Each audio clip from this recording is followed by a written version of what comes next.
uppercut, leave you laid out on the floor. Try to duck and roll, hit and miss, now you counting stars. Should've practiced more, should've hit the mask, get out there more. Man, that you're the best. You gotta show me some words, baby boy. Is you real or what? Talking way too much, world come.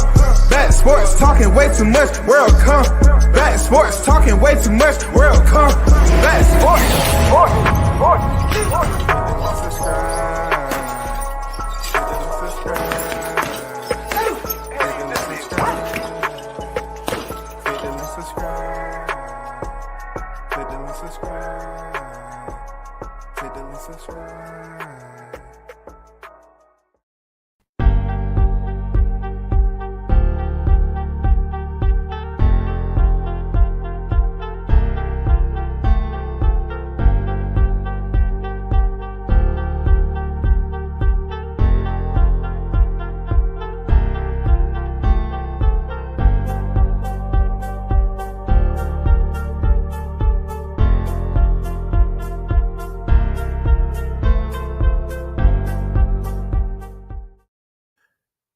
Once again, you're tuned in to World Combat Sports.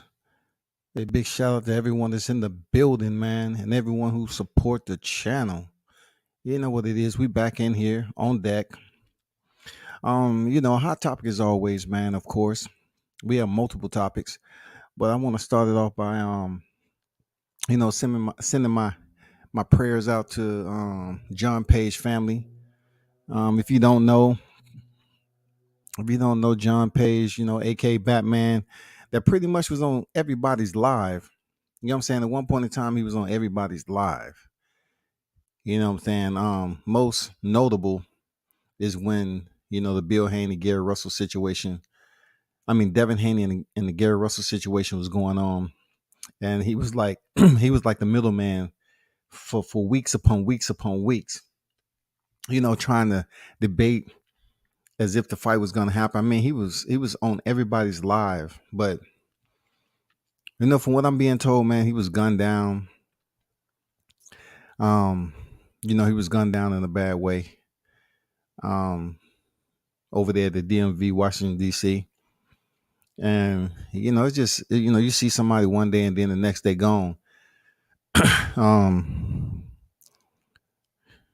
just hope everybody's able to get through it. He had kids. I know he had his son. He had his son on live a couple of times. You know what I'm saying? So that's where it separates the YouTube stuff, and it gets a bit deeper with personally, because he used to frequent a lot of channels on YouTube, man. He used to be a daily presence. He used to have a daily presence on here. But he was killed, man. You know what I'm saying? No doubt about it. The information in the news is true. So, man, much blessings to him. Mr. Pass on deck with it. Salute WCS. That picture's hilarious with Steven Espinosa hiding behind the money. Yeah, man, I try to send a message without doing too much Photoshop, man. You know what I'm saying? Appreciate it. Andrew Charles on deck with it. WCS salute. What's good? Man, big shout out to the queen herself, man, Cassandra, on deck with it. Appreciate you, queen, for pulling up. Salute WCS, rest up, Batman, for real. Rest up, Batman. He was a good dude, man. He pretty much had his routine on how he talk about boxing. You know what I'm saying? I mean, damn near every channel you can think of is a regular channel. He pretty much been on it. It's everywhere. I don't want to say things happen because every situation is different. But unfortunately for us, we used to see Batman on a regular occasion on YouTube, talking this shit. So, man, God bless his family, man. God bless him.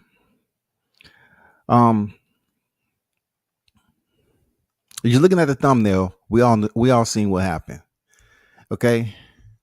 We pretty much seen and knew that two former world champions were stepping into the ring, 168, and they was going to fight for a WBC interim title. Okay. Look, this had nothing to do with Canelo, man.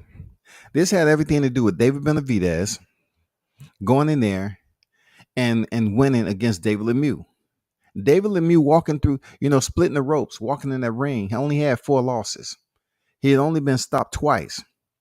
The only, more recent stoppage, like I said, was Gennady Golovkin. Okay. He wasn't just going in there getting slumped. So it's pretty hard to gauge, how this fight will play out. Because listen, we've looked at some of the people that went rounds with David Benavidez, and we was like, okay, David Lemieux moved up to 168. Will he have what it takes, to step in there with David Benavidez and have durability? He has power himself. Would David be able to handle now they both Davids. We just gonna go off last name. Will Benavidez be able to handle Lemieux's power? That was a big question. We already know it's a height difference, a reach difference. You know what I'm saying? So it was back and forth. It was like, some people said it wouldn't go past 3 or 4. A lot of people saying it was going to go the distance, because they felt like Lemieux was tough. I felt like Lemieux was tough, but not in no time I was going for Lemieux.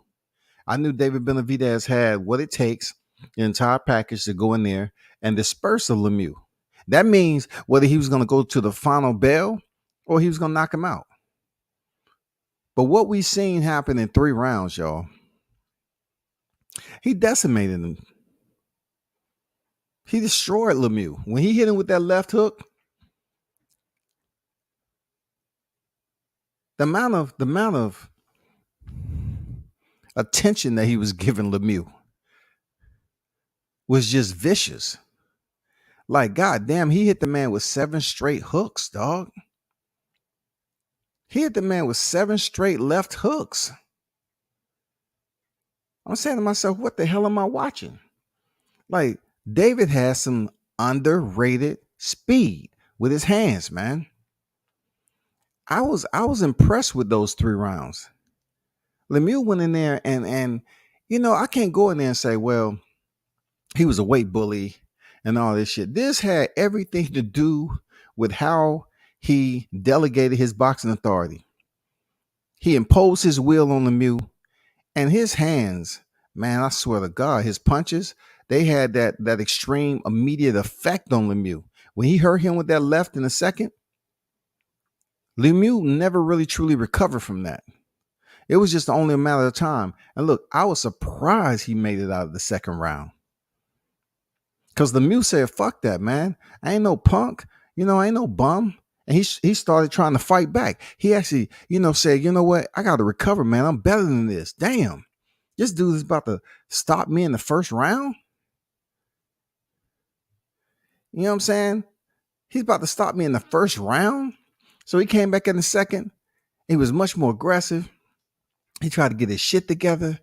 But Benavidez would not allow him to do it, dog. He said, hell no. He would not allow Lemieux to gather all his senses, put all his shit back in order. You know what I'm saying? Start recalibrating himself and get back to business.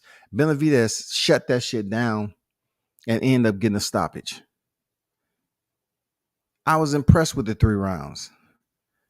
I hear a lot of people talking about Canelo. If Canelo.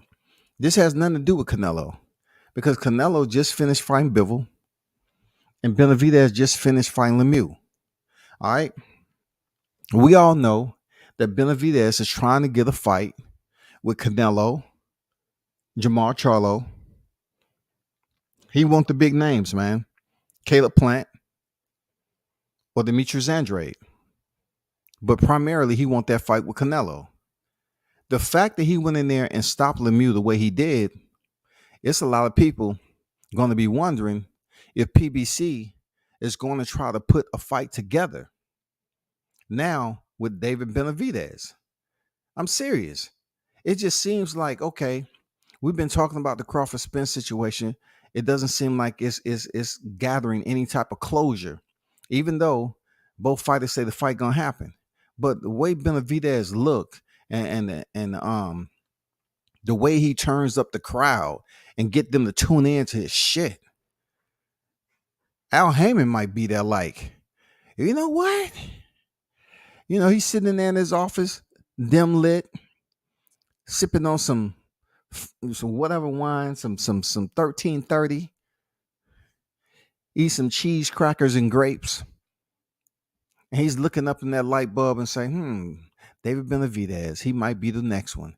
He might be the one that we can get a good 3 fights off of. He's young. David Benavidez young. He's young, strong. He's big for the division. Let's see who we can match him up with. I'm telling you, man, that light bulb is blinking. Zzz, zzz, zzz. That's how that light bulb is blinking, man. It's like, man, we can do something with this cat. He making weight, came in at 166. We can do something with him.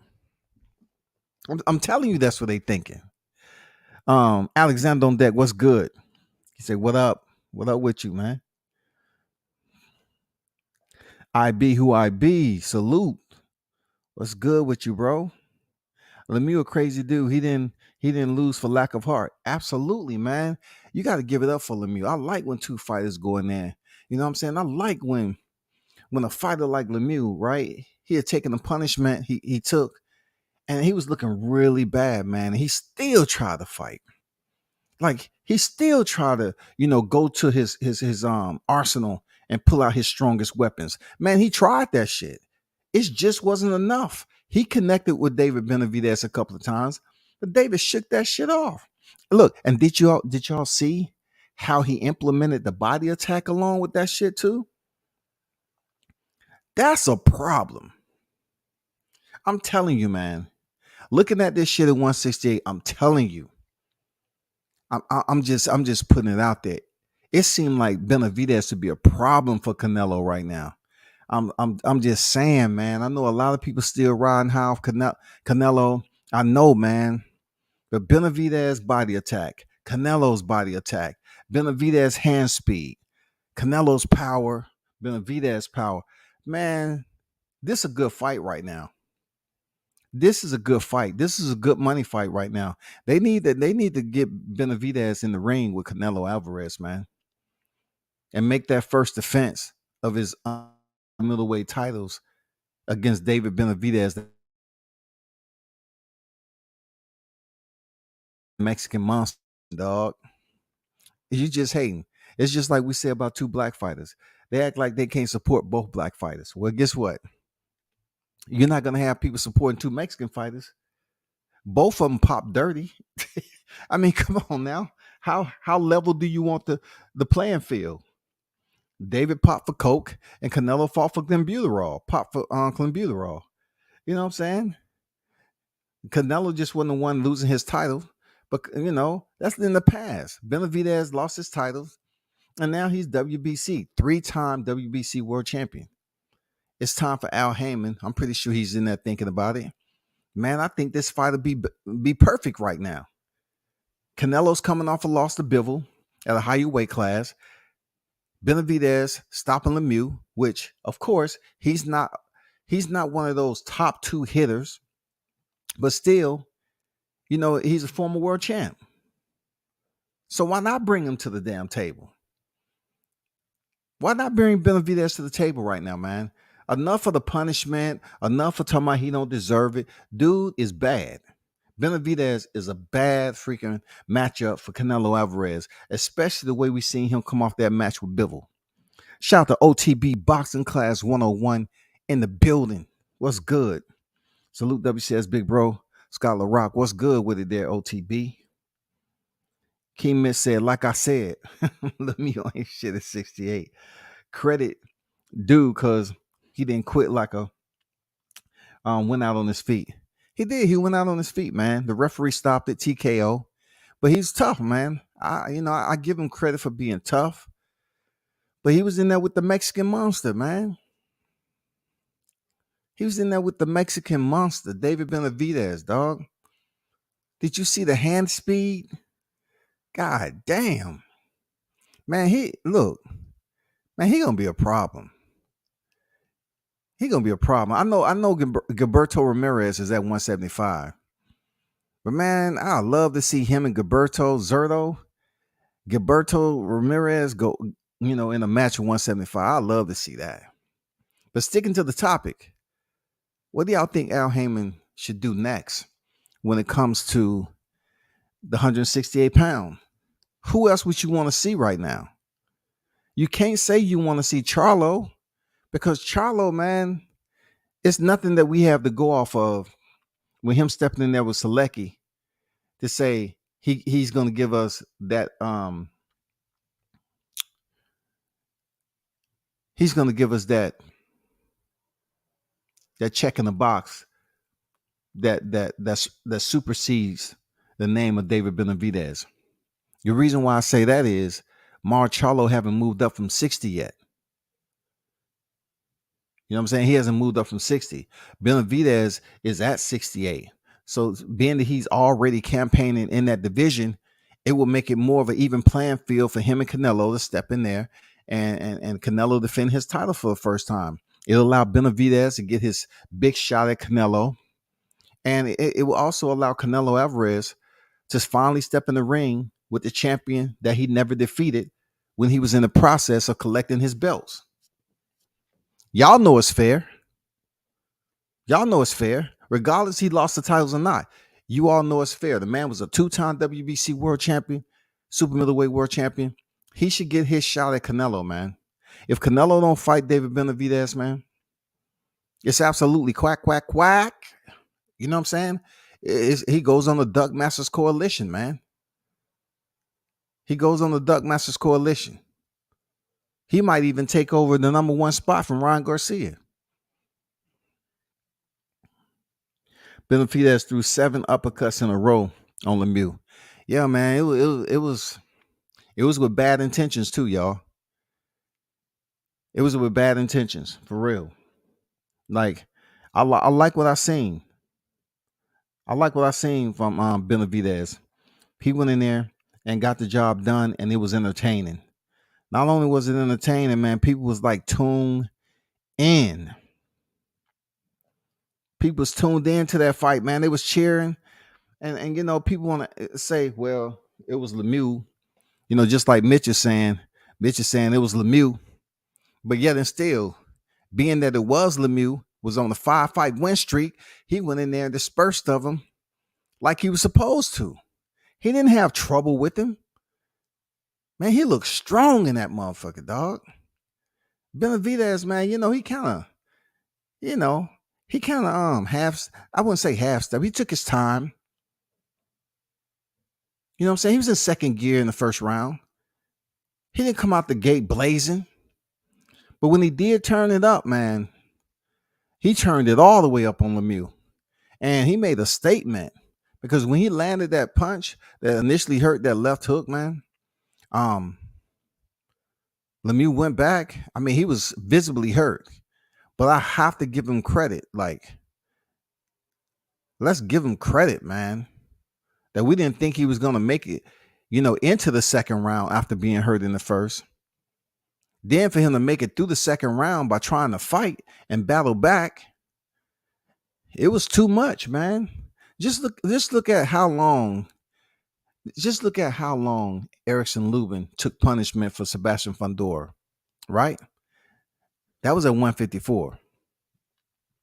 This is 2 divisions up, and we're in the 3rd round, y'all.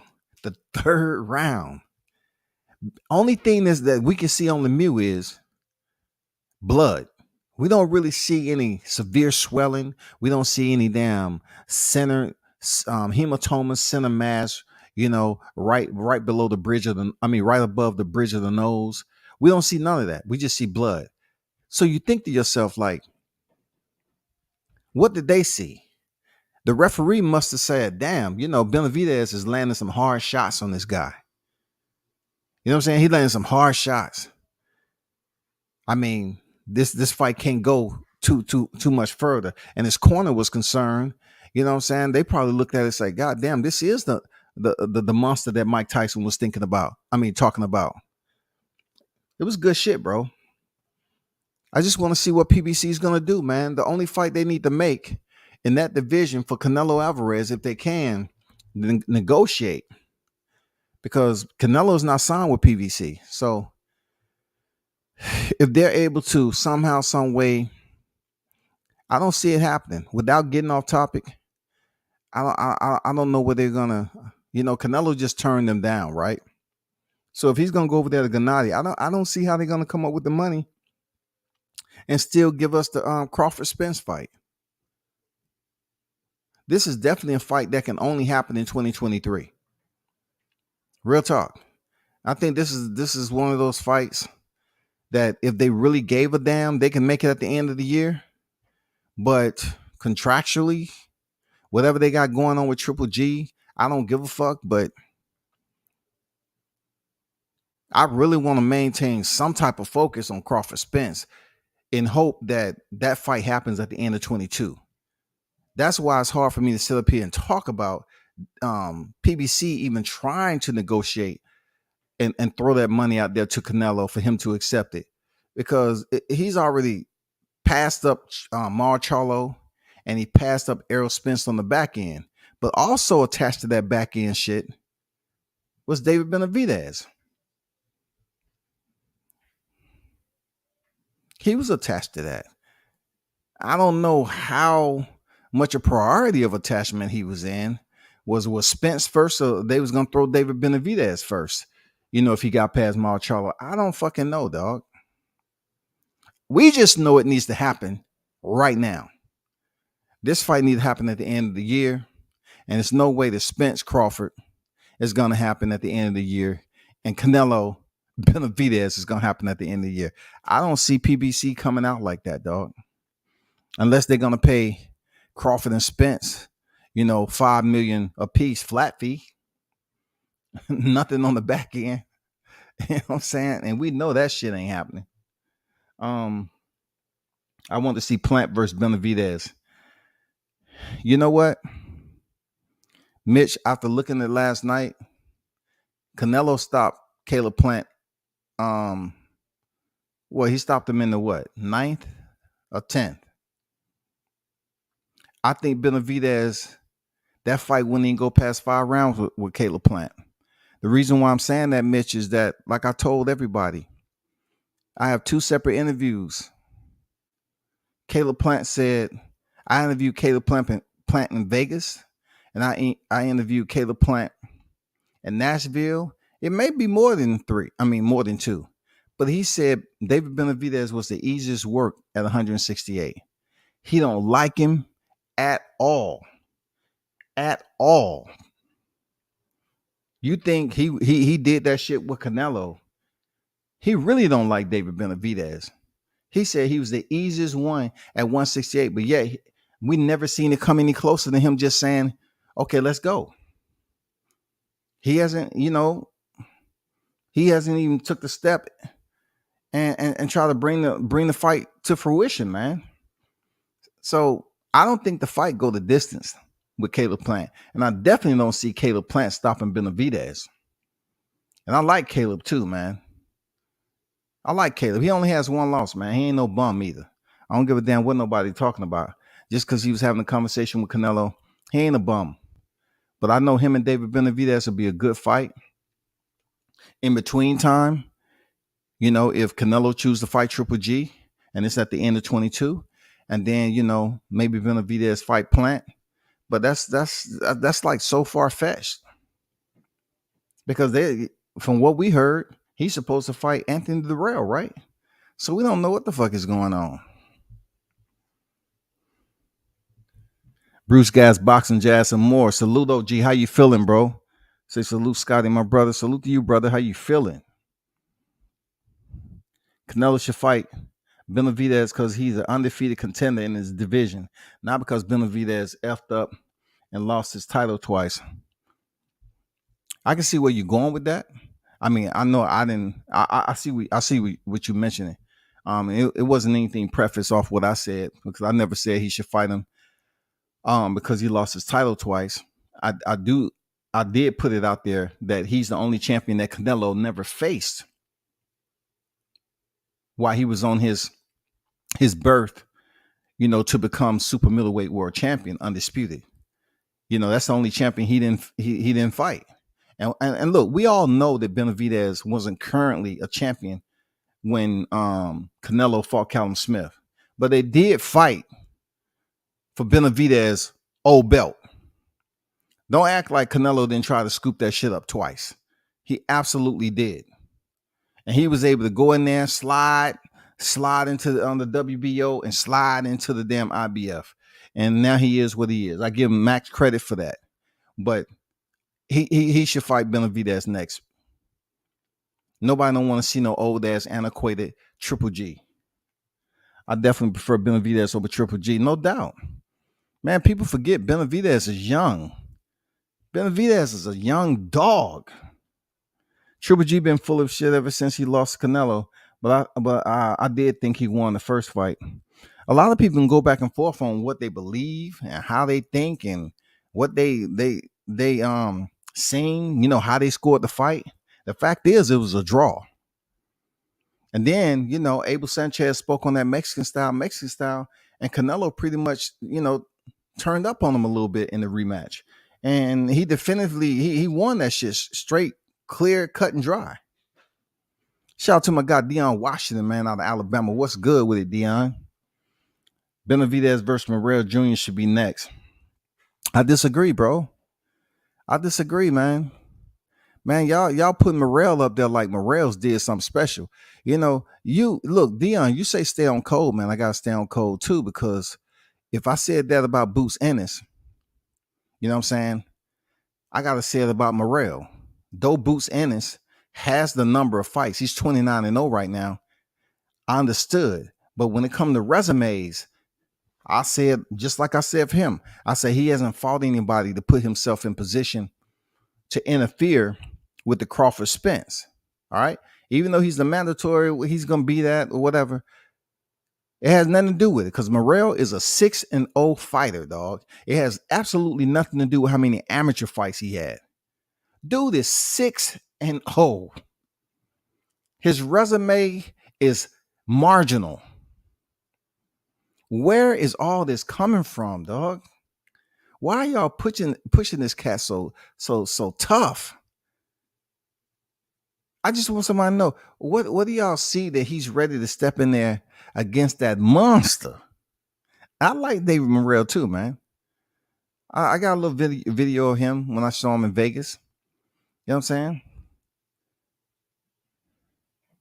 What do y'all see in Morrell that matches him up nicely? And look, why should Benavidez go in there, fight for a low reward type of fight? What benefit does he get fighting a 6-0 fighter and he goes in there and dominates him? What does he get from that? What does he get? What's his reward? What's Benavidez's reward for stepping in there with a 6-0 fighter, man? Please, someone elaborate, explain that shit. Please break it down for me to understand. What is his benefit for stepping in there with a 6-0 fighter in David Morrell? Benavidez ain't stopping Planet 5. Hey, man, it's personal. It's personal, Mitch. It's personal, big dog. And I'm not saying you're wrong either, because I'm absolutely terrible with, you know, how fights, you know, what's going to be stopped, what ain't going to be stopped in this amount of time. PBC don't need to keep dragging after Canelo's nuts. Benavidez versus Plant is the fight. Great performance by Benavidez should garner a Canelo fight. Yeah, you know, if they're able to make Caleb Plant, but y'all have to understand one thing. Here we go again with PBC. That's why you look at my thumbnail, right? Let me take that shit down. All right.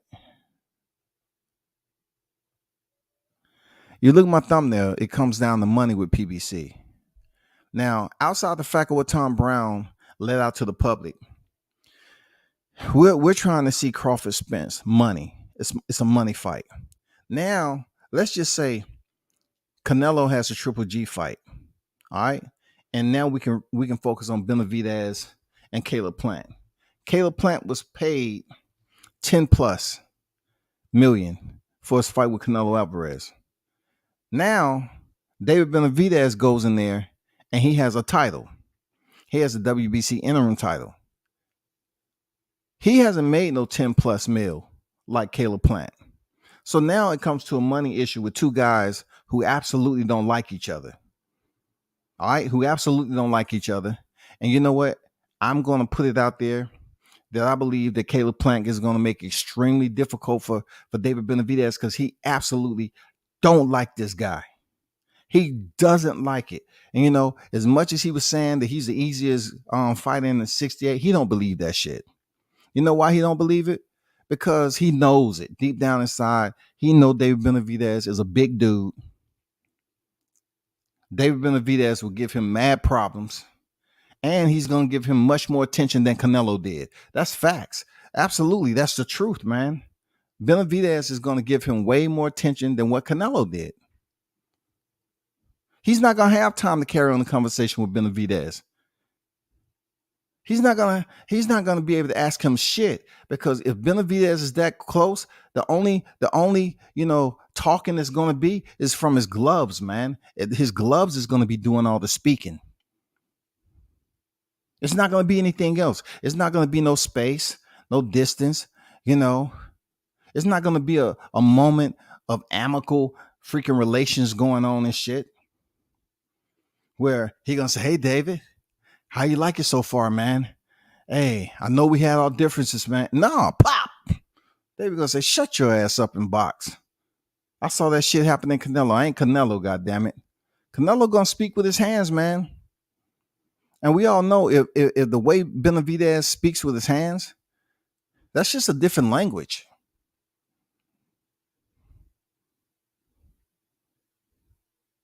It's a different language at the end of the day. So I think, in my opinion, Caleb's gonna make it extremely difficult, and it's gonna be one of the fights that we may not see. But y'all said that's the fight PBC should make. If Canelo is fighting Triple G, it'd be good if they can make a Caleb Plant Benavidez fight. Real talk. But somehow, someone have to explain how they're going to remove this talk about Anthony Durrell. Because look, when Anthony Durrell, he's on his way out the door. He's damn near retirement. So you have an older fighter that Caleb Plant is going in there and fighting. Even though it's not going to be a walkover, it's much lighter than what he would experience stepping in the ring with David Benavidez, man.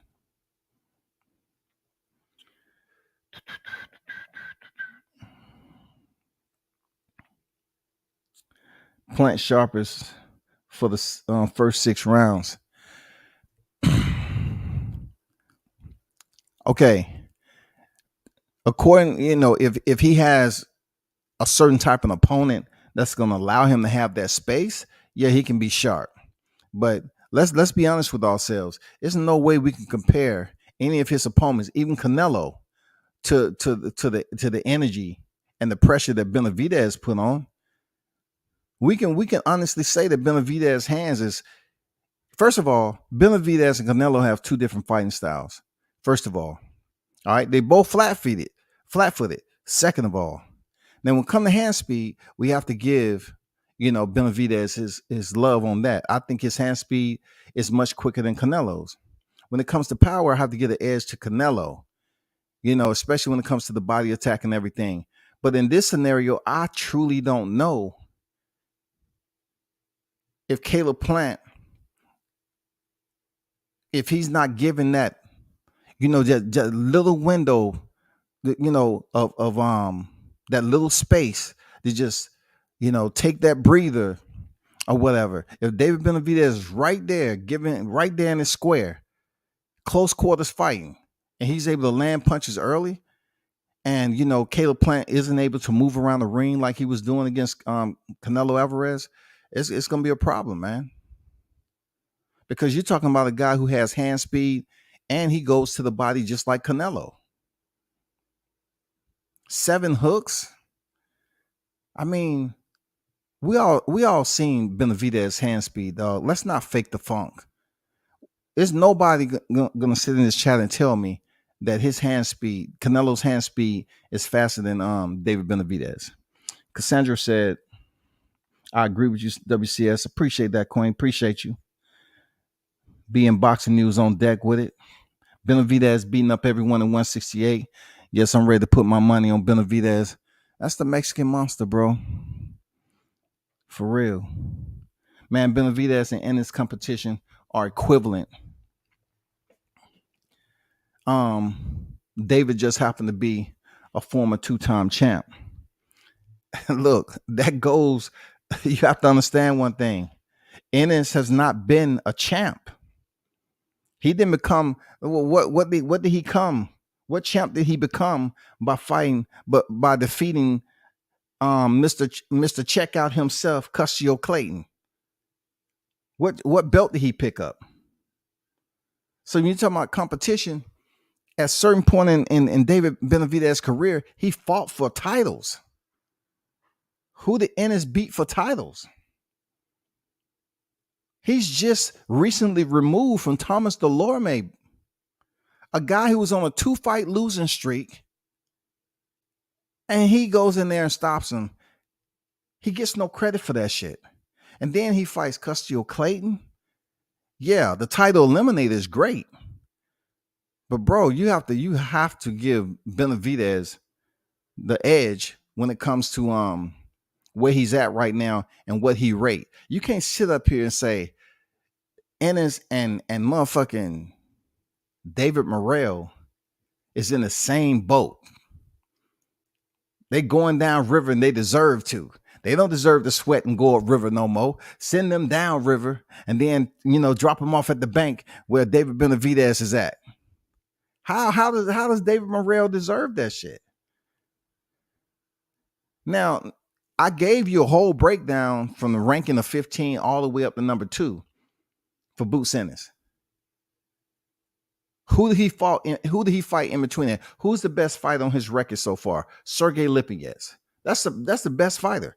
I have to stay on code with it because when Devin Haney record, when he had Alfredo Santiago, I said the same thing. I say Zaur Abdullayev, they're mediocre opponents.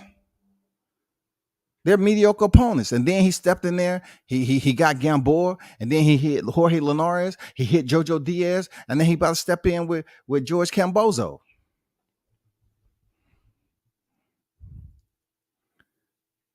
Benavidez beating up everyone in 168. Yes, I'm ready to put money on it. Man, Benavidez and Ennis competition. I read that Dion said Jess Hart and Berlanga not available.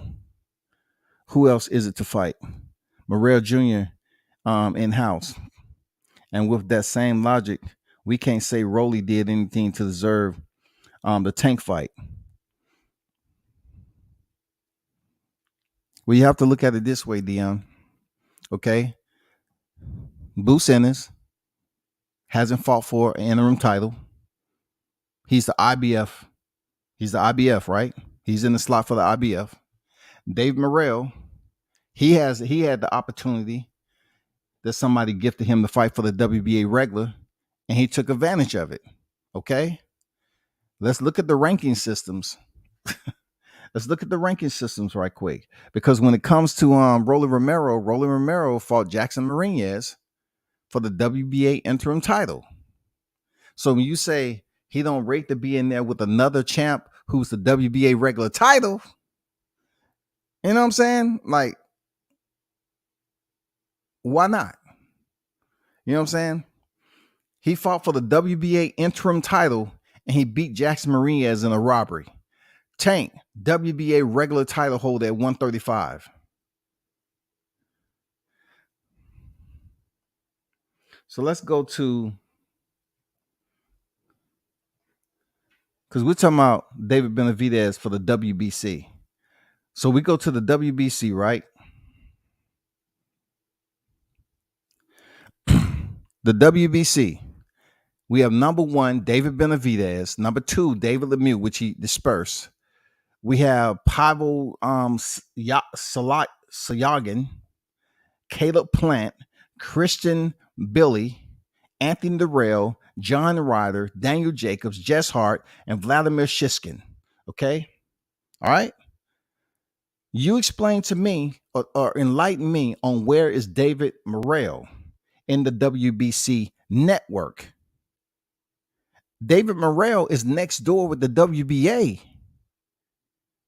He's next door to the WBA. Let's go over here to the IBF though. Let's see where Morrell is at in the IBF. He is pretty much non-freaking existent in the IBF. Let's go over here to the WBO.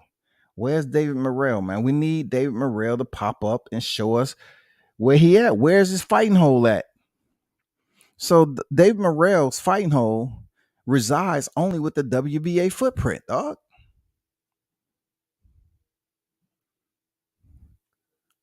Once again, what does it benefit David Benavidez for fighting Morrell? Morrell need to fight one of those names y'all talking about. Seriously. Like, listen, David Morrell need to fight some of these other journeymen that's over there in the WBA. Fight Rocky Fielding, goddammit. Fight Dedmon Nicholson or something. Fight Edgar Berlanga. Fight Anthony Durrell. Eric Boxian. You know what I'm saying? What Caleb Plant at? John Ryder just came off a win over freaking Daniel Jacobs, right?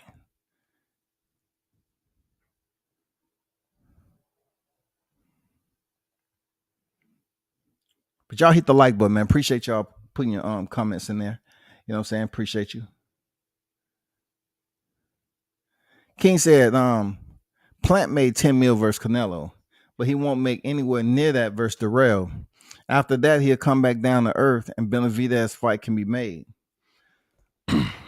When somebody make that much money, you think he gonna come in and make, $3 million against Benavidez and it's for a title fight?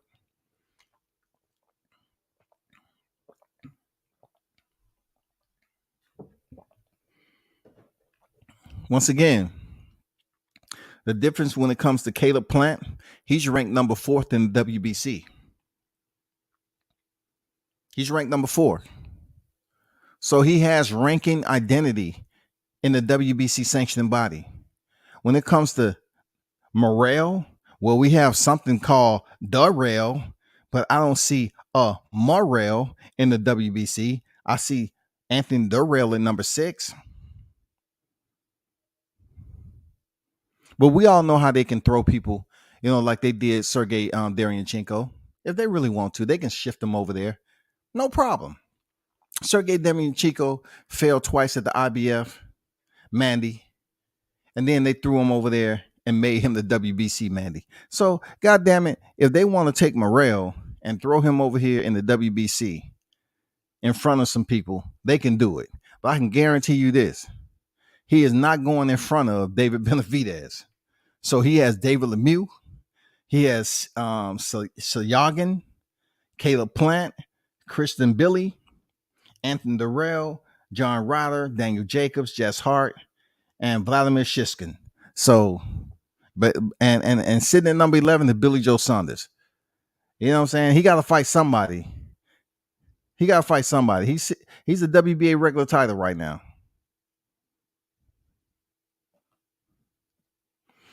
Y'all got to advocate for that. Call up Al and let him know what you feel. You know what I'm saying? Call him up. But Dion, that was a good point. You know what I'm saying? But when it comes to Rolly won the WBA interim title, man. Real talk. Even though it was a robbery, Rolly created a buzz on his own by running his mouth and trolling heavy. He definitely didn't earn in the ring, but he earned it.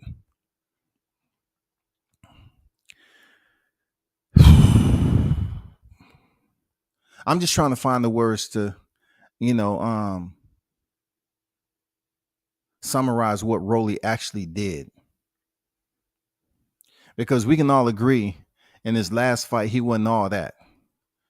But as far as him talking shit online, he was doing that for quite some time. Rolly Romero was the guy who was showing up at Ryan Garcia fights and talking shit because they had a sparring match and he got the better of Ryan Garcia, but he still didn't get the Ryan Garcia fight. He didn't get the Ryan Garcia fight. And then, he was talking about Gervonta Davis. He talking about Ryan Garcia. He was talking about Devin Haney. You remember when he was saying Devin Haney? How he was calling him a B and all this other shit. So Rolly's been talking about a lot of people. He just wasn't up here trolling Gervonta. The only reason he got a Gervonta fight because it's an in-house fight. It's an in-house fight, man. That's all. They don't have anybody else in there the fight. This is the last fight for Tank Davis on Mayweather Promotions. So that's like, you know what? Tank got through Isak Cruz. He won. Let's turn around and give Rolly the fight after we jacked him over with these sexual assault allegations, allegedly. Let's give him the fight. So Rolly's looking good right now in the media. People tuning in, they say, "Oh, Rolly talking this shit. I like what I'm hearing. The motherfucker look big as shit." He has to come in there and make weight. All right. And then he has to understand that he's about to place himself in a part of the jungle he's never been in before. He has to face up against one of the most predatory boxers that's in the game right now. Gervonta Tank Davis, even though his name is Tank, he is a predatory savage. Period. A lot of people don't really pay close attention to how savage Tank Davis is as far as his boxing IQ. But there's a lot of shit, like a lot of technical discipline that Gervonta possesses, man, that people take for granted. Like sometimes Gervonta play with his fucking food. Benavidez ain't punching like Canelo. He doesn't counter like Canelo. Plant will move early for sure. Plant will score on Benavidez early. I'm here to see it. I mean, you have to look at Lemieux. Lemieux landed some shots on Benavidez. But when you talk about that up close and personal, Canelo is going to have no other chance. I mean, no other option except to return. If Benavidez is in a space like that, being that we know Canelo has that power, he has no problem standing right there and banging it out. Stylistically, it's going to come down to who can sustain themselves and who is more durable fighter when it comes to Benavidez and Canelo. To say that Benavidez don't have no power is absurd there, Mitch. The man has power, bro. The man has power. Now, how that power is going to reciprocate over to Canelo Alvarez, I don't fucking know. Because we already seen that Canelo has a chin. Bivol connected on him several times. I'm talking about with multiple combinations, multiple punch set combinations. The same frequency that David Benavidez possesses. I'm not saying David's going to go in there and knock out Canelo. I never say that. I'm just saying his punches will have some type of effect on Canelo if they have a close quarters war for 12 freaking rounds. Somebody's going to break. Somebody's going to freaking break, man. And if you allow Canelo to work at his own cadence and march when he want to march and then sit back and chill when he chooses to take a break, man, it's going to be a long night for David Benavidez. But I just don't think that's going to happen. I don't think it's going to happen, people.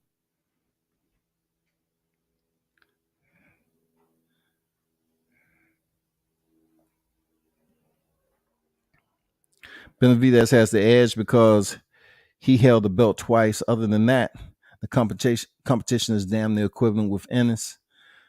Rolly ain't shit, but he created a buzz. He also number one in that bum ass ranking system. Ranking systems are trash, though. They are. They are one of those finagling type systems that anyone and everyone that has their fingertips close enough to make some changes, authorized changes, they can do it. You know what I'm saying? They can make those small little withdrawals and deposits.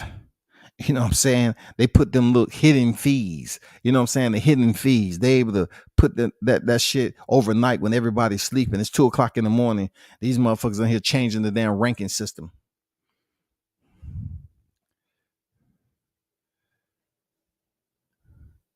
Dudes be outside the top 15 on Sunday. By Monday afternoon, the top 5. You ain't never lying on that shit, dog. I told you, man, 2:00. The motherfuckers be making changes and shit. Motherfuckers sitting at number 11, and now he find himself at number 7. He happy as a motherfucker, screenshotting shit, putting it on IG. The Anthony Yidget fight wasn't enough either. I just, like, just answer me this, right? I'm just trying to see, like, I'm just trying to see what I can determine. Like when y'all look at the competition out of 6 professional fights, that's look, we're putting a divided line in between amateur and professional. When it comes to David Morrell, let's just keep the amateurs away from this conversation. Who on this resume that he's defeated gives you any indication that he's ready to step in there with the David Benavidez? Are y'all looking at him being a southpaw? I mean, explain to me,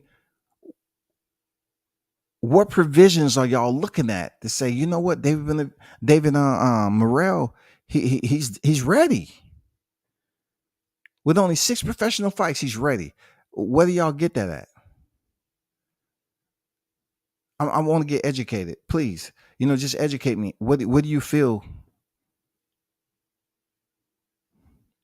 We can't say Benavidez don't have power when he stopped the dude Prime Triple G with the distance with. Yeah, absolutely. I think it's more of a popularity thing that's going on right now with Morrell. They like him. They like his style. There's a lot of people that's getting behind him. Remember, Mr. Gray asked Rolly, "You think you're ready for that?" When Rolly asked for Tank fight. Hey, man. Hey, Mitch. You know how Jim Gray, he's like that preacher. Are you ready to accept the Lord Jesus Christ, your personal Savior? Eh, that, that's Jim Gray, dog. He asked you that shit when you in there drinking champagne after. Hey, let's just be honest. You talk about religion and everything, but the fight just ended, and you already done down the whole bottle of champagne. Are you ready to accept the Lord Jesus? Jesus Christ is your personal Savior. You know what I'm saying? That's Jim Gray, dog. He's gonna ask the hard questions. I don't know if y'all seen it. The Ortiz fight. The Jermaine Ortiz and Jamel Herring. When Tessitore was up there interviewing Jermaine Ortiz, and he asked, he was asking about his performance, and Ortiz wasn't too pleasant about his performance. He said, you don't feel good about your performance, this, that, and the other. And then he was like saying, okay, well, this, that, and the other. And, you got the job done. And then he was saying certain things I could have worked on. And Tessitore like, well, I see the champ over here. He just walked away from the dude.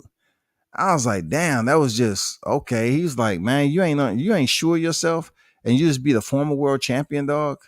Let me go over here and talk to the champ. I give you time to talk with yourself and your team right now. And then he went over to Jamel Herring and started talking to Jamel. You know what I'm saying? Obviously, the respect level is different between him and Herring than him and Ortiz. But Ortiz clearly won the fight. But to him, he was just self-critiquing. And he was harsh on himself. He was like, you know what? I didn't do as good as I thought. Jamel Herring is 37 years old, isn't he? 36, 37. Hey, he did the man dirty.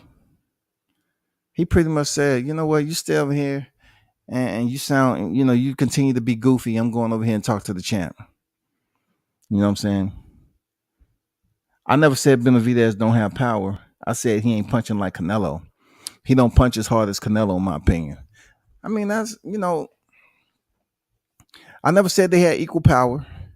But when it comes down to styles and how both fighters commit to fighting one another on that night is going to play a significant role. If Benavidez attempts to fight Canelo Alvarez like he did Lemieux, I just don't see the fight going the distance, because I would say his fighting style is a bit more aggressive than Dimitri Bivol. David Benavidez is 68. I believe his fighting style is a bit more aggressive than Dimitri Bivol and what he displayed at 175. Bivol would never fall for the traps that Canelo was trying to get him to come in so Canelo can attempt to counter him. He was patient. He was poised. He was waiting. He sat there and gave him the feints. He was very, very patient. Benavidez may not be that patient at all. He'll just sit over there and walk through the door, and Canelo say, okay, yeah, motherfucker, here you go. And stick him. You know what I'm saying? Like Calvin Ford said, to Javante, penitentiary. Stick him. You know what I'm saying? Everybody know what that meant. Stick him to the body, goddammit. Stab him to the body. And Lemieux didn't go the distance with Triple G. He was stopped. You must be talking to Dion. Mitch is on his shit again. Man, we all know what it meant. We all know what it meant, shawty. We all know what it meant. And the chat is aggressive. But what do y'all think, man? What do you think PBC is going to do with this? What do you think they're going to do, man? I'm just curious. What do y'all think PBC is going to do next? After seeing the Mexican monster, man. You know what I'm saying? I don't want to turn this into a Crawford Spence live. I want to keep it on Benavidez with PBC scrambling to somehow, some way to come up with funds for Crawford Spence. What do you think they should do with David Benavidez coming off this win over Lemieux? I'm just saying, it's nobody else left for him to fight that's worth him taking the risk before stepping in with Canelo. Who's that guy? You know what I'm saying? I mean, even Benavidez say, why should I fight David Morrell? Just because the people? Well, goddamn it, I've been calling for Canelo Alvarez. Why haven't I gotten that fight with Canelo Alvarez? I've been calling for Canelo for a motherfucking moons. I haven't got the fight yet. I've been calling for Caleb Plant. Haven't got the fight yet. What makes Morrell so special? No one has put it in the chat like, what makes this dude so special? Let me go somewhere right quick.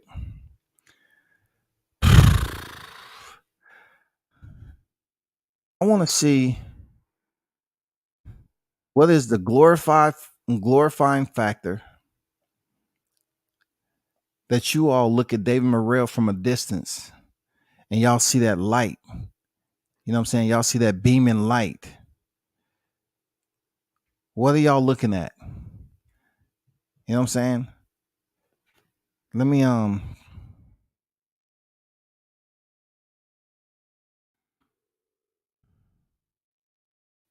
maybe when I was looking at his resume before, it was something I missed.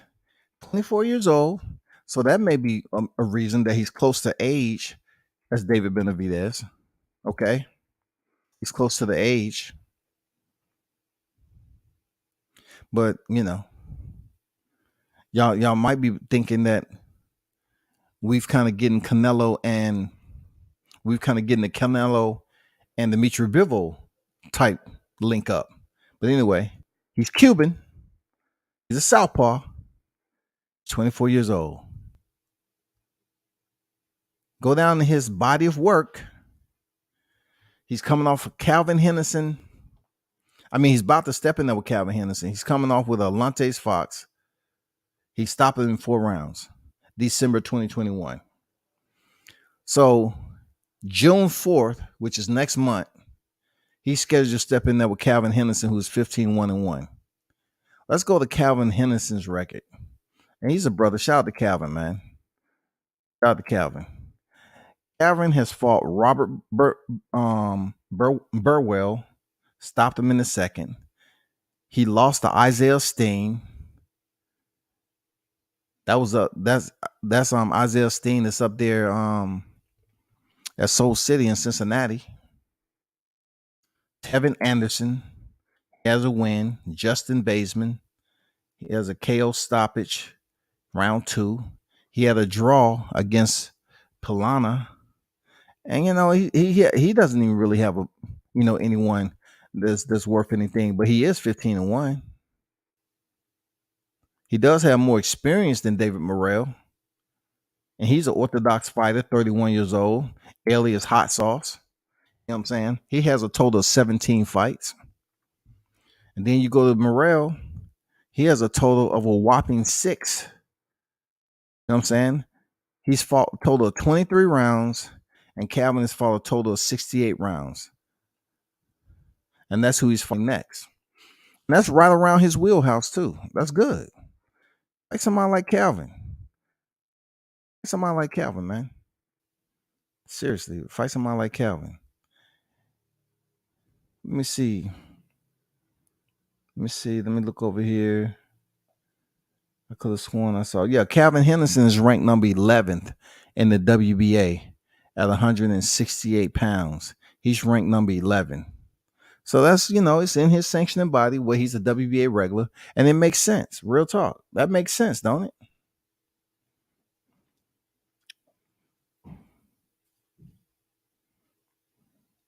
PBC will make Spence versus Crawford fight this year. Go tell it on the mountain, over the hills and everywhere. Go tell it on the mountain. I'm just saying, bitch. I'm just saying, dog. Go tell it on the mound, goddammit. I am just waiting, like many. PBC is outside the Canelo sweepstakes for a fight or two. Don't know what they'll do with Benavidez for the rest of the year, especially if Plant fights Darrell. No date has been mentioned yet. Yeah, that's the talk, but we know talk goes to the wayside. Teofimo was supposed to be in talks with fighting Josh Taylor. Nope. They stripped Josh Taylor of the WBA title. So, that's going to be in the talks for somebody to step up and do that. And then now Josh Taylor is fighting Jose Cepeda. So where's Teofimo Lopez? Where does he fall? So this talk shit, talks of Anthony Darrell, let's see if it happens. Let's see if Caleb Plant and Anthony Darrell happens. And then it'll make it very interesting how long Benavidez want to stay out the ring.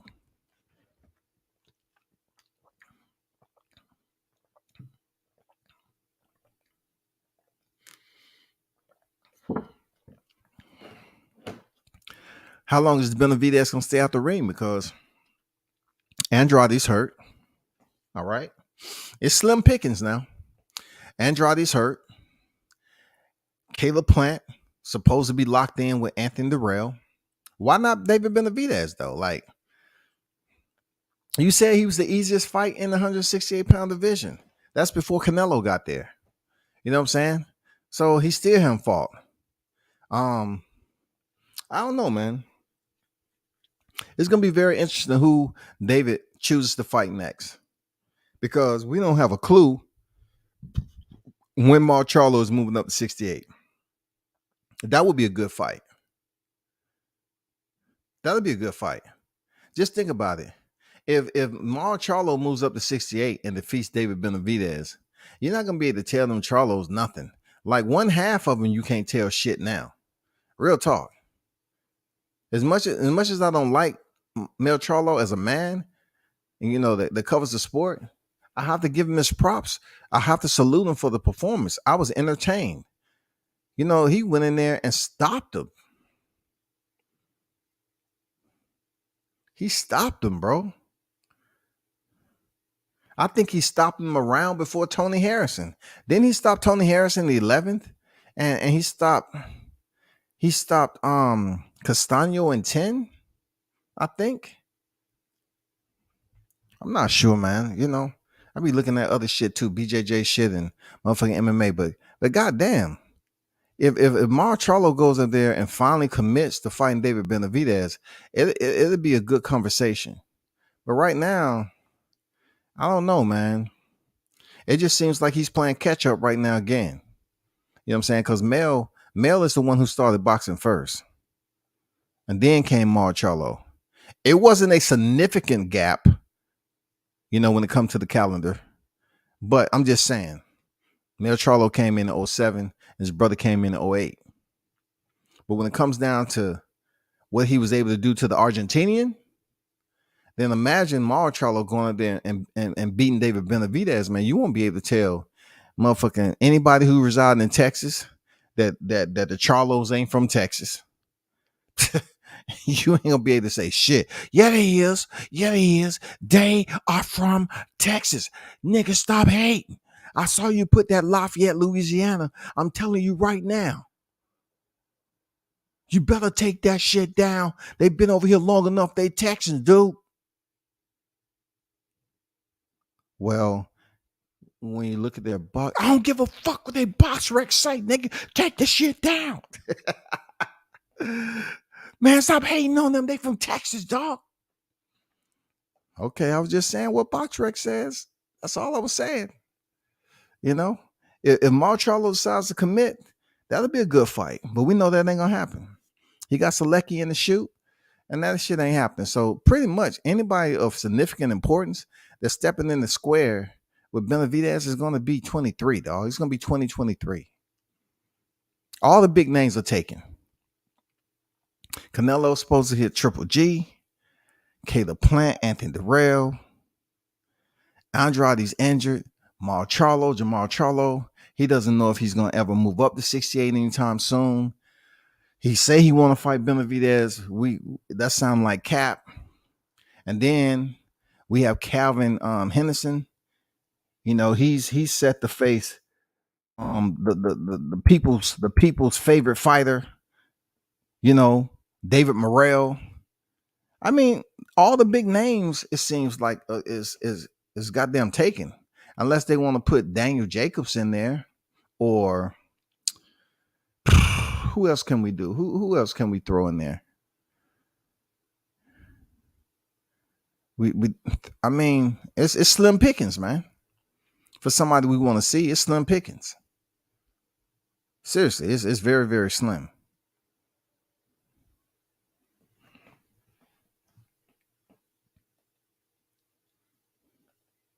Tio gonna fight Barbosa. Watch.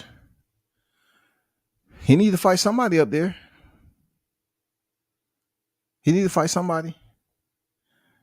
Dumb fake boxing fans suffer from retardation sometime. I had dudes in the chat telling me 45-year-old Floyd Mayweather can beat active welterweight. Can beat active welterweight right now. That shit ain't happening. Man, look. I try my best to just stay off Floyd, but him carrying the motherfucking ring sign around and dancing. Wow, I don't know, man. It's almost like shucking and jiving now. Like what's going on, bro?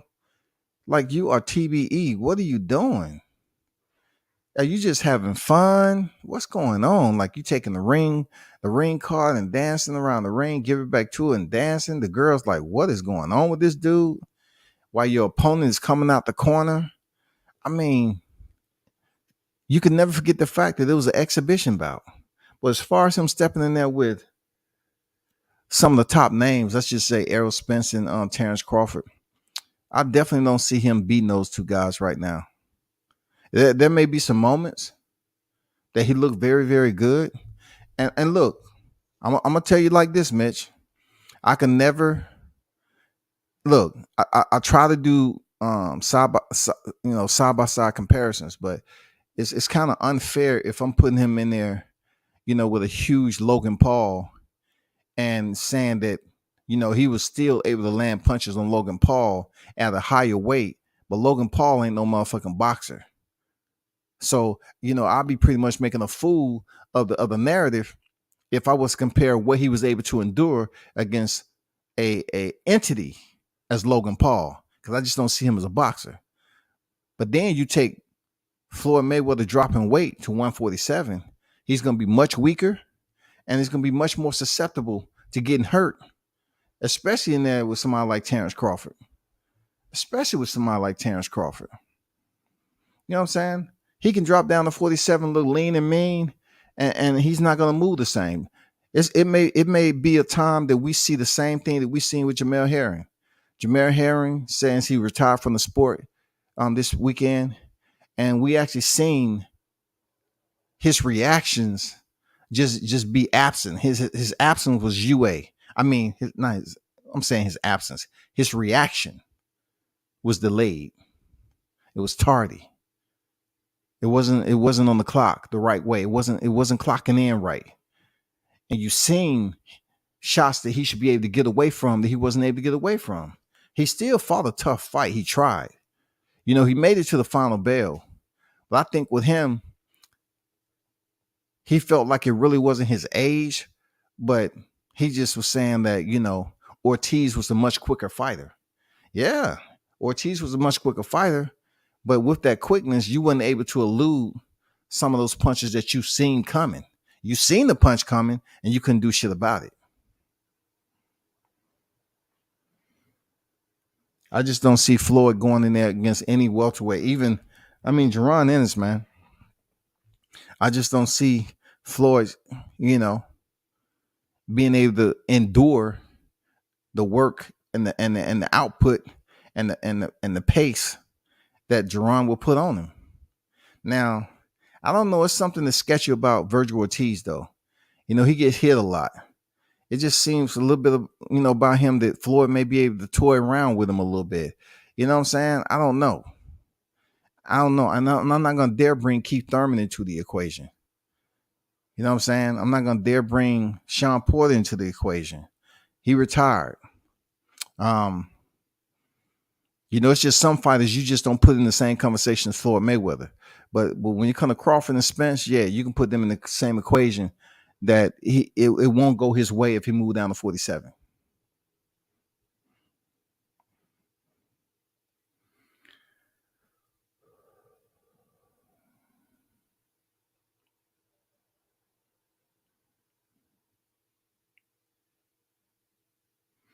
Floyd cutting down to 147 would get his ass beat up. Most of the top 15 at welterweight right now. I don't know about the top 15, dog. I don't know about that.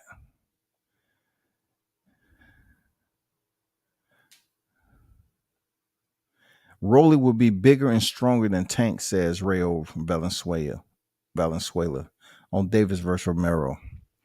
Everybody's really hyping this fight up, man. This is gonna be the last fight I talk about. Everybody's really hoping hyping this Rolly fight up, which is good. It's good they hyping the fight up. You know what I'm saying? It's good that Rolly's getting exposure, but somehow, some way, the people that I never thought that'll switch over and be turncoats on pure boxing, like, come on now, Gervonta Davis can box, man.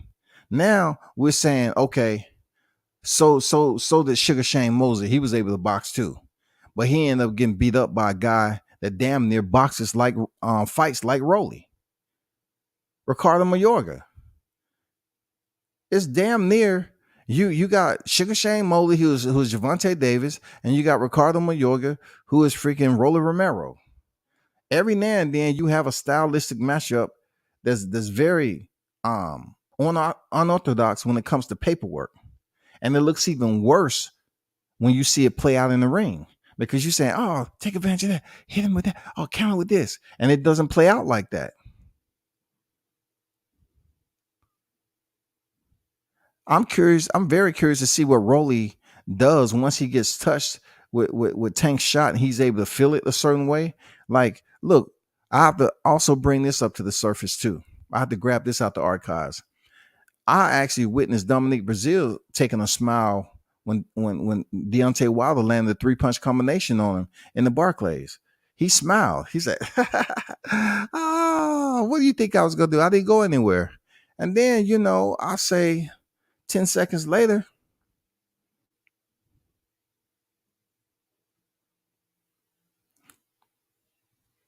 he was in heaven. What are you doing? What are you doing, man? But I'm just saying, like, this is a 12-round fight. So it has to come down to Rolly understanding that, yeah, he may be able to take Gervonta Davis' power in the beginning. But, because once again, I have to get these juxtaposed. I have to bring up the archives. We did see Gamboa, right? We did see Gamboa, who just stopped by Isak Cruz, who went into the 12th round with Tank Davis. He took some shots from Tank. He made it into the 12th round before he was stopped. So Gervonta Davis' power does transfer to the latter half of the fight into the championship rounds. Can Rolly get to that point? What I mean by him getting to that point, not just his sustainability, but can he keep himself out of trouble to the point where the referee will not stop the fight, nor his team throwing in the towel? Seriously, because you have to be honest with yourself. Rolly's coach is not Calvin Ford. Let's be honest. They've been in way more championship fights. Come on now. Rolly's coach is not Calvin Ford. So when it gets to a point of understanding how much punishment Rolly's taking, let's just say he's still on his feet, but he's taking some extreme punishment. They need to stop that motherfucking fight. Because Rolly is too motherfucking tough for his own good. He might be over there slobbing on himself to my Shaggy Raggy. He might be up there talking some crazy shit. And the coach say, hey, Rolly, you good? Scooby-Doo. Okay, good. I'm going to let you stay in there. Come on, show me something. Raggy. Scooby-Doo. Man, god damn, dog. Damn, man. That motherfucker be Shaggy for Scooby-Doo up in that motherfucker. Damn. I don't know, man.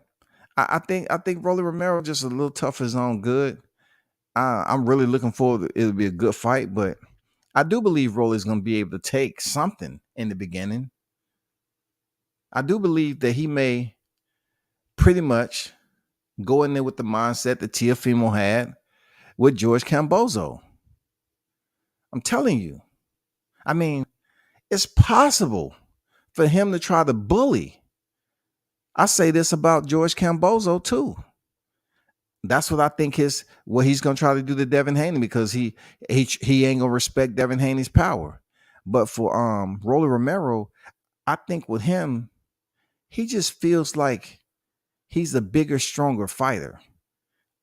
I don't give a damn how the mitts sound. I've been in plenty of boxing matches when there was dudes cracking the mitts. I was like, damn, this motherfucker can pop. And he goes into the ring, and all that popping doesn't resonate over to the performance, man. So all this mitt popping that they're doing, in the gym, and Rolly Romero throwing nothing but power shots, bro, you have to continue to sustain those power shots, being that you're going to get power counters. You're going to get them power counter shots coming back at you. They're going to be your head, your shoulder, your motherfucking abdomen. They're going to be everywhere. And then all you have to do is look at the replay, man. Look at the replay of him and Gervonta Davis and Isak Cruz. Look at how many punches Isak sent, power shots he sent Gervonta's way, and Gervonta slipped him. Just take a look at him now. He has damn good defense. His defense is legit. Rolly Romero's is not.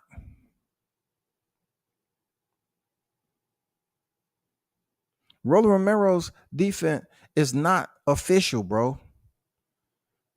It's not official. Not only is it not official, lining up his punches is not official. You're going to go in there winging punches, just like you said on your motherfucking the interview that they did with you. They was talking about how you was talking about how the bad habits was when you first started, and you was windmilling punches. Well, Rolly, what do you think you're going to do once Gervonta start touching you up?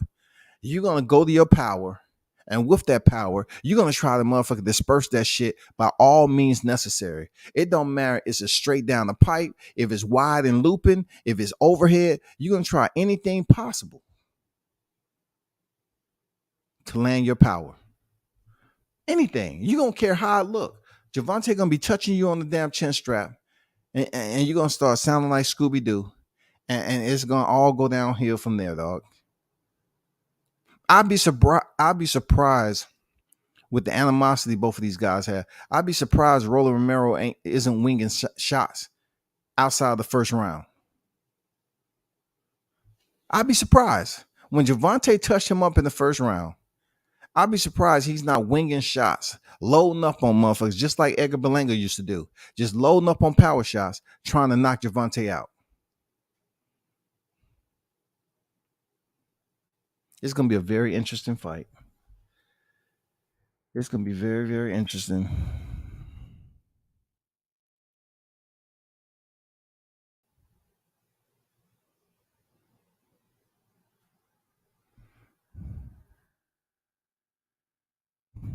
I like what they're saying about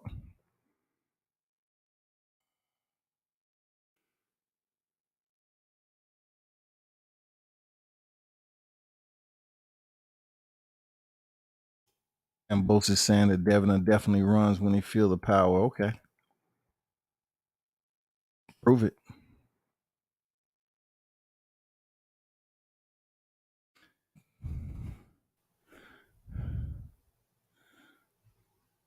Mitch, I agree.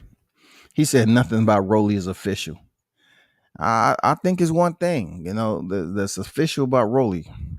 Rolly does have that toughness about him, man. He is a tough individual. Like Rolly's tough, dog. Rolly's tough. I just don't know to what extent is he tough when he's faced with equal adversity coming from somebody who's tough, also like Javante Davis. He's tough. For real. Rolly's tough. But I don't know how tough he is when it comes down to him fighting his ass out the motherfucking jungle. You know what I'm saying? When that shit's on fire, like motherfucking Avatar. When they set the whole mother shit on fire. That Tank Cruz fight was a chess match. It's a great rewatch. Yeah, for sure. That's a lot that went on in that fight. You know what I'm saying? Isaac Cruz, one thing I would credit him with is his defense. For Tank Davis, they did very well with their film study. Also, we have to consider that Tank said he hurt his hand in that fight. Even with his hand hurt, he was forced to box off the back foot. He was able to pick up the win. No ifs, ands, or buts about it. Tank will knock this dude out. I just don't see the fight going the distance. For real. Like I just don't see Rolly having enough boxing IQ and discipline not to just throw everything in the sink. I mean, throw everything in the kitchen sink at Tank Davis, tire himself out, and the referee stops the fight. If Tank don't stretch him out and have him sunbathing under the lights, man, I really think the referee's gonna stop it. I think his coach, gonna ask him some crazy questions like, "Champ, talk to me. What's good, Shaggy?" I'm telling you. Put the house on Rolly, you will end up under a bridge. Hey, Mitch, Rolly told everybody to put their money on him.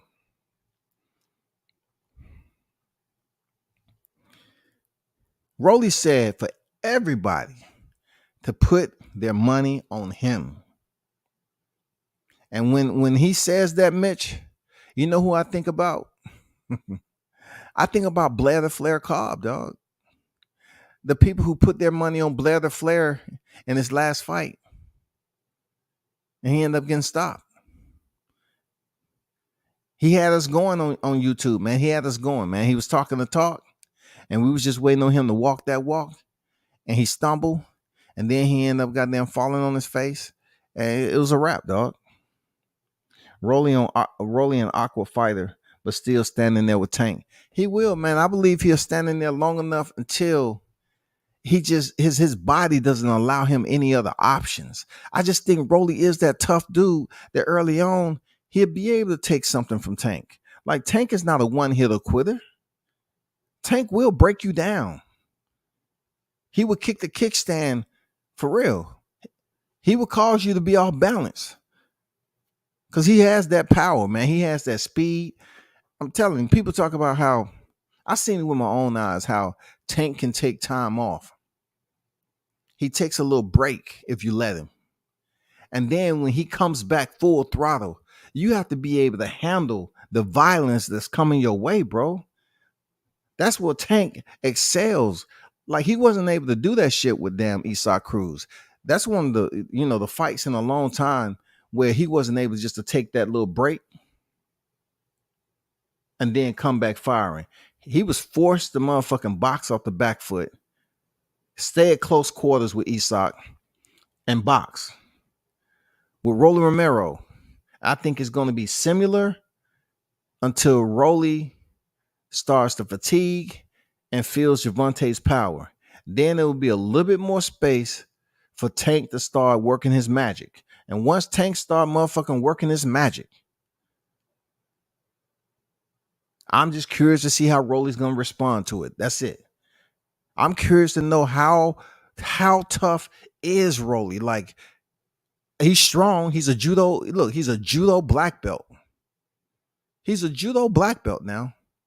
He has to have some type of athleticism in combat, in close quarters. He's a judoka black belt.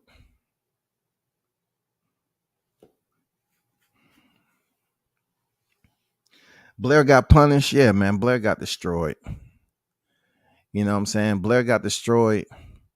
And man, I had so much high hopes. Imagine Blair would have won though. And he talked this shit. Then it'll be big names that want to, we might be talking about him and Jaron Ennis. You know what I'm saying? Truth be told, people would have been talking about, hey, Blair needs Jaron, there you go. He won his fight, man. That's you. Nah, that's just not even in a thought. That's not even a thought right now. That's just done. And he's older fighter too. He's in his 30s. Oh man, where's Blair at, man? Anyway, he don't get no love right now.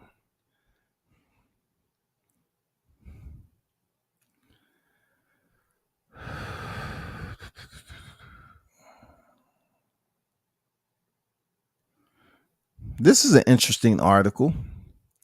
David Benavidez, 3 option November. This is from Boxing News 24. Plant, Morrell, Charlo. And this is, a media outlet who is pretty much just only bringing up the names that are relevant, just like you all are. They're bringing up relevant names. Plant is relevant, obviously. And Mar Charlo is relevant because, people are so anxious for him to move up from 160. But he's not really talking like he want to step in the ring with Benavidez. And then, of course, the 6-0 fighter who's about to step in for a 7th professional fight. He's going in there. His name is in here too. So it's not just y'all, but, it's people out here talking about, hey, put him in there. Put him in there, goddammit. They said Benavidez 26-0, 23 knockouts will fight one of these 3 in November. Okay, so let's take July, August, September, October, November. That's 5 months. So Dave Morrell is about to step in there next month. Take some time off, and that leaves him. He has enough time, man, to fight in November. He has more than ample time. You know what I'm saying? Granted, he don't take any punishment too much with Calvin. He has enough time, to chill and then get back in the fight camp for November, David Morrell, and fight David Benavidez. Yeah, he has enough time. Yeah. He said the easiest fight to make of those 3 is between Benavidez and the WBA regular super middleweight champion, David Morrell. 6-0, 5 knockouts. But that's one that won't attract as much interest from casuals and hardcore boxing fans because the Cuban talent hasn't been fighting as a professional for long enough for him to gain a large fan base. And that's all I'm saying. That's all I'm saying. That is strictly my point. How did he win over David Benavidez? Trying to win over like the people that was cheering for him. He has a fan base now. But then you take away all that and you get with a guy who doesn't have that notoriety. He only has, a little bit of casual support from people wanting him to step in there with Benavidez because he is the WBA regular champion. Man, why these things keep just popping up like that? And it's on mute. That's crazy. Shit just pop up out of nowhere.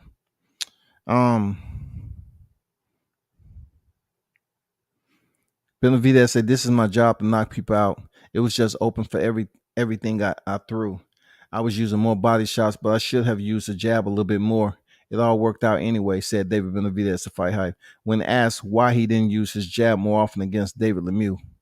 "When I hurt him in the first round, I wanted to take him out."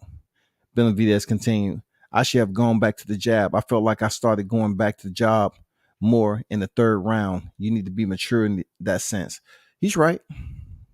I was also excited. I was always excited, but now I know for the future. I just work hard. I work my ass off for this camp," said Benavidez when asked if he felt stronger in coming in at 166.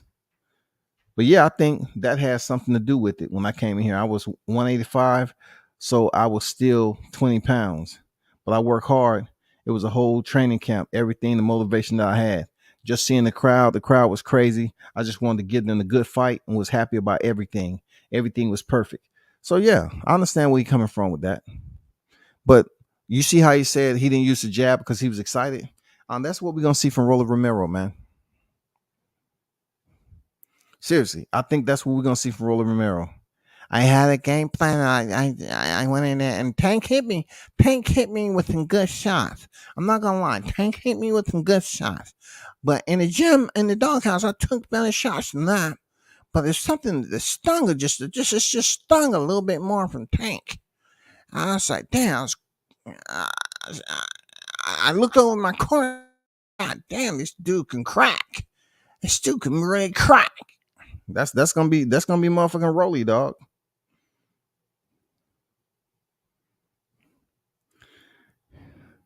Did you talk about Janabek? He caught my eye last night. Looked real froggy. Yeah, Janabek, man.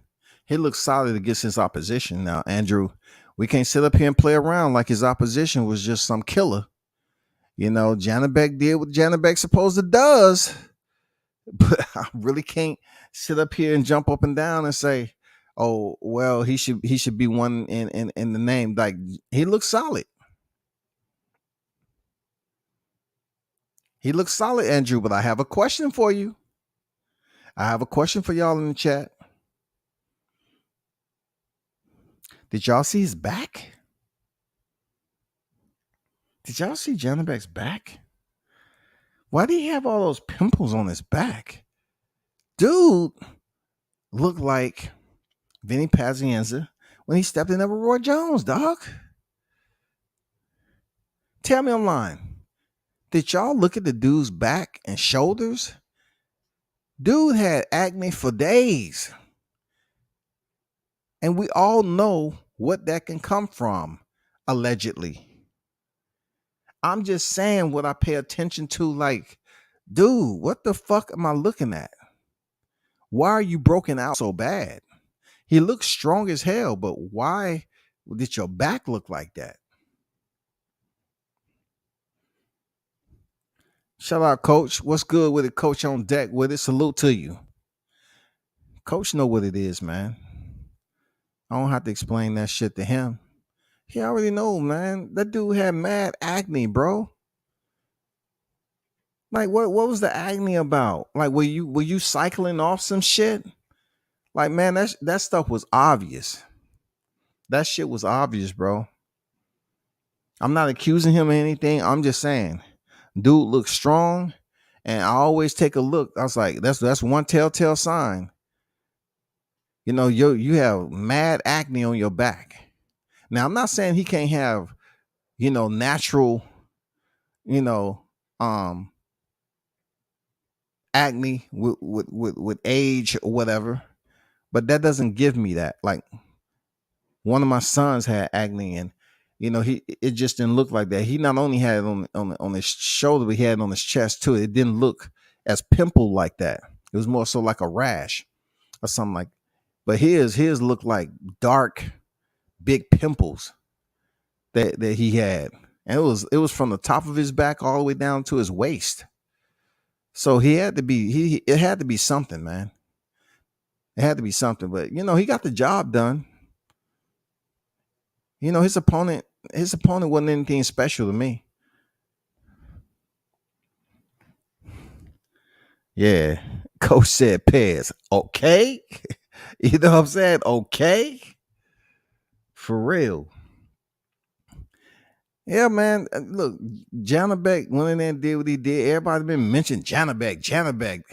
And I was a bit anxious to see him perform. I was like, okay, I'm not expecting too much out of his opponent. Let's go see. And he got him up out of there. But dude, man, what were you on? I was when I saw that shit. It reminded me of Pazienza. It reminded me of a lot of motherfuckers I saw with they back broken out. Man, come on now. But yeah, to answer your question, it is what it is, man. He got the victory. It is what it is. That's all I can say about it. You know what I'm saying? I saw what I seen just like everybody else that was watching it. But you didn't see that shit on David Lemieux back. You didn't see it on David Benavidez back. You know what I'm saying? You didn't see it on Jermaine Ortiz back. You didn't see it on Jamel Herring. None of that shit. You didn't see none of that. Let a black fighter come up here and be broken out like that. Let a black fighter come up here and have acne all on his back like that. They're gonna be like, what the fuck is he on? Oh my God. Y'all see that? They're gonna look at it like that's different now. That's not supposed to happen.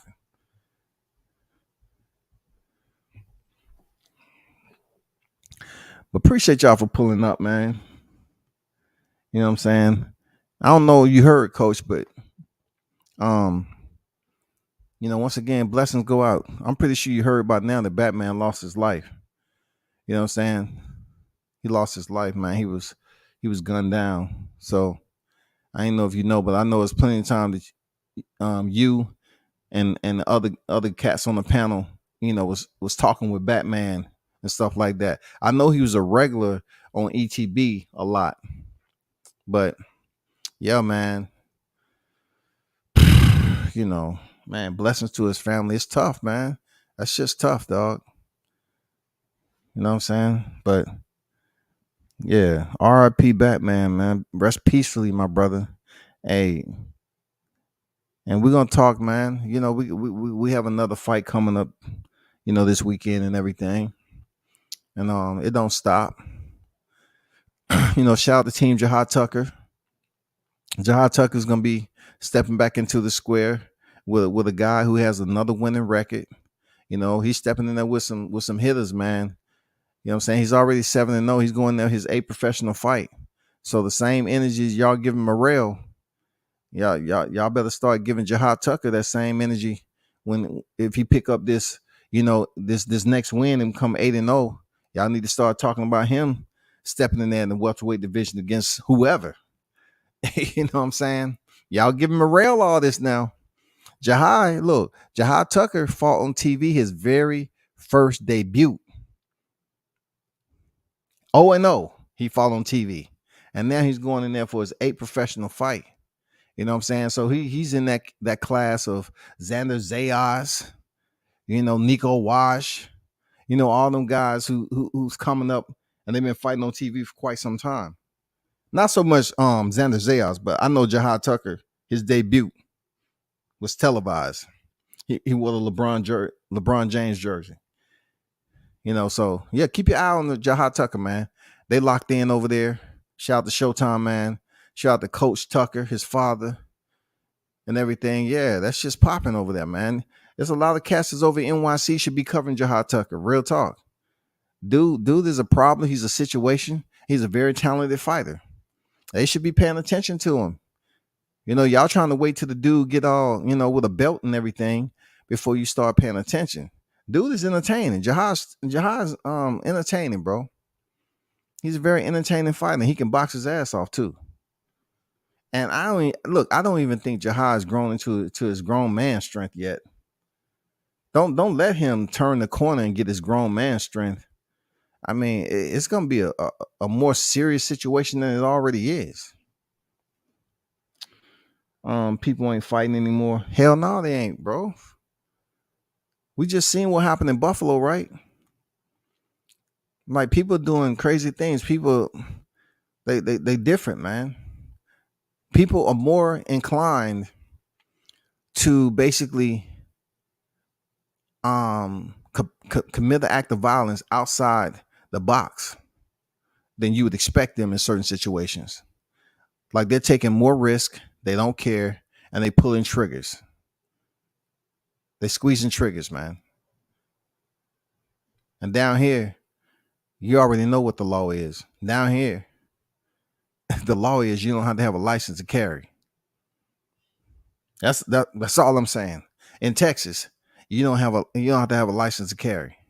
And a lot of other states are reciprocating that same law. Wilder statue dedication this week as well. Man, yeah, shout out to Deontay Wilder, man. Hey, thanks for reminding me of that, Deon. Shout out to the WBC King, Deontay Wilder, man. He has a statue unveiling this week, Wednesday. You know what I'm saying? Wednesday the 25th. There's going to be a statue unveiling over there in Tuscaloosa, Alabama. So it's going to start at 2 p.m. Alabama time. So y'all be sure to tune in to that, man. And, pay the champ his respect. It's just due. Like I say all the time, he is well-deserved. It's good they recognizing him after he took a loss. I'm just curious to know if he still would have been 44 and 0 with 43 knockouts. Would he be getting a statue right now? I mean, I'm not trying to put a damper on it. I'm not trying to goddamn, become a meteorologist and goddamn forecast rain and shit. Well, I'm just saying, if the man was 44 and 0 and 43 knockouts, would he be getting a statue? Will it take for him to lose and be out the sport for all of a sudden them to give him a statue? But I commend Alabama for recognizing Deontay Wilder for his boxing credentials, his accolades, what he's put into boxing as an Olympian all the way up to this point. You know what I'm saying? He deserves it, man. Real talk. He deserves that shit. And I hope a lot of people from, the YouTube community show support. Yeah, I mean, y'all say y'all fuck with the champ. I mean, it's in the middle of the week. I know it's tough, but goddamn it, show the support. Pull up. You know what I'm saying? Show your support for the champ, man. That's the only way I'll be able to tell you. Y'all grown ass men. I'm not telling you what to do, but this is a big deal right here. You know what I'm saying? This is a big deal. So if you have the time, no matter the hours, go down here and support the champ. Let them know that, hey, that's what it is, man. We still rocking with you, champ. But appreciate y'all for pulling up as always. Thank you all. One love to all. And man, hit the like button on the way out. Salute to everyone. Be safe out there. You know what I'm saying? And continue to turn up and tune in to World Combat Sports. I'm out.